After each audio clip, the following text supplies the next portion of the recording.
para kryeministrisë, pra protestuesve mbështetësve të Shqipëria bëhet dhe Adriatik Lapaj, do të lidhem me Ngreta Memën. Ngreta,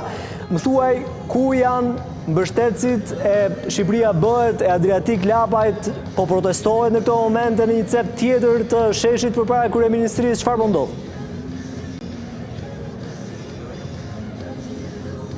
Përshëndetje Elir, jo, nuk ka një protest përveç protestës të thirrur nga Partia Demokratike në bulevardin Dëshmorët e Kombit. Tashmë prej orësh Shqipëria bëhet me kryetarin e saj Adriatik Lapaj dhe të gjithë mbështetësit e kësaj force politike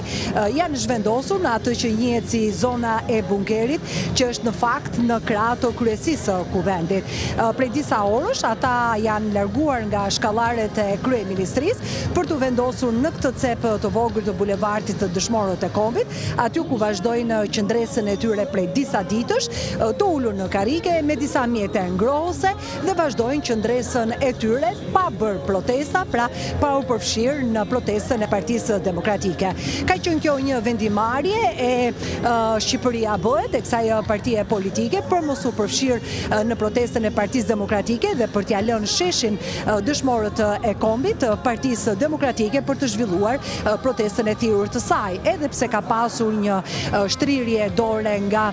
kryetari i Partisë Demokratike Sali Berisha. Adriatik Lapaj ka zgjedhur mos të bashkohet në foltoren e Partisë Demokratike dhe aleatëve të saj për të mbajtur një fjalë, edhe pse qëllimi i qëndresës së Shqipëria bëhet dhe Partisë Demokratike në këtë rast është ajo për largimin e kryeministrit Edi Rama nga qeveria. Adriatik Lapaj ka zgjedhur të qëndrojë me qëndrestarët e tij këtu në afërsi të bunkerit, të ulur bashkë me njëri tjetrin, pa u përfshirë në protest, por sigurisht dhe ata protestën do ta dëgjojnë dhe do ta ndjekin përsë largu. Pra ka qenë një vendimarrje kjo prej disa orësh që Shqipëria bëhet të zhvendosur në një kënd tjetër, duke shmangur kështu le të themi edhe ndonjë lloj incidenti apo përplasje që mund të lindte mes mbështetësve të dy forcave të ndryshme të Partisë Demokratike dhe në këtë rast Shqipëria bëhet. Egelida, arrin ta shuash zotin Lapaj atje, ndoshta edhe mund t'i shkëpusim një prononcim të drejt për arsyen që ka zgjedhur të, le të themi, distancohet nga protesta